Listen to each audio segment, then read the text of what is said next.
If you think the new Sony FX3 reminds you a lot of the A7S III, and considering this video exists, you're probably not alone in thinking so.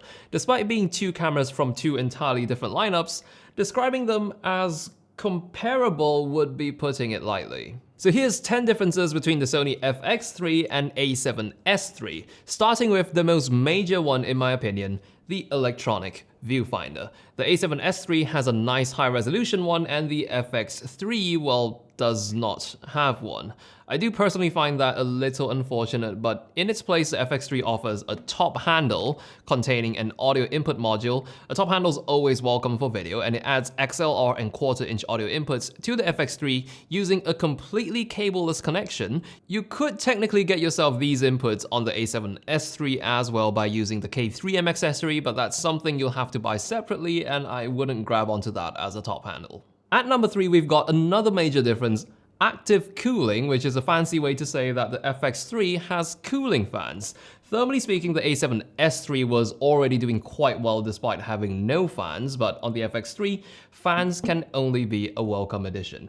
You do have options to suppress or turn off entirely the fans on the FX3, but I doubt we'll be needing much of that considering they are already quite quiet. Another potential flex for the FX3 is its S-Cinetone picture profile. This was something we saw only on high-end cameras like the FX9 and FX6, so that's something you're not going to find on the A7S III. I do talk about S-Cinetone in a little more detail in my review of the FX3. I'll link it below for anyone interested. You also get a few extra mounting threads on the body of the FX3 that serve as mounting points for accessories, which is something that you'll likely have to resort to using a cage for on the A7S.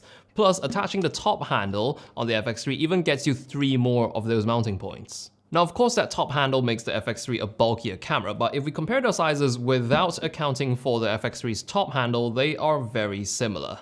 They're similarly wide, and the FX3 is a bit thicker due to the screen assembly protruding from the main body, which is likely to make way for the cooling system.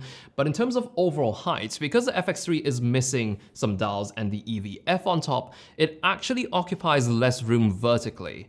That's of course not accounting for the top handle of the FX3, which would of course add some weight to the camera as well. With the battery end card in the camera, a handled FX3 weighs a little over a kilogram, but if you take away that handle, it's about 716 grams for the body only.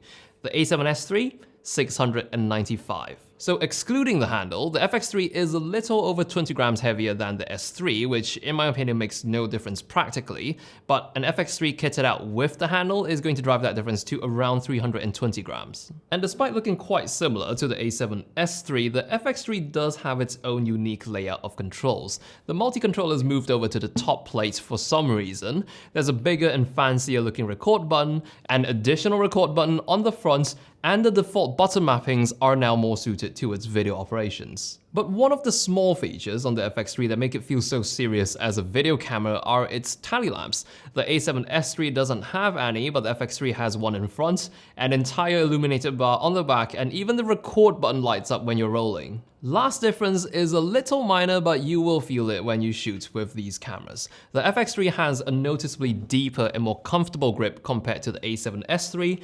Not a day and night difference, but an improvement on the FX3 nonetheless. So those were 10 differences between the FX3 and A7S III, but I thought it would also be appropriate to do a rapid-fire bonus round of remarkable similarities that these two cameras share, since this is a comparison after all. So for anyone considering between these two, you're looking at same dual card slots, same Z battery powering option, same screen, same menu system, same IOs, and same recording options. I do talk about the FX3 in more detail in its dedicated review video, so if you'd like to watch more on the FX3, go right ahead and check it out.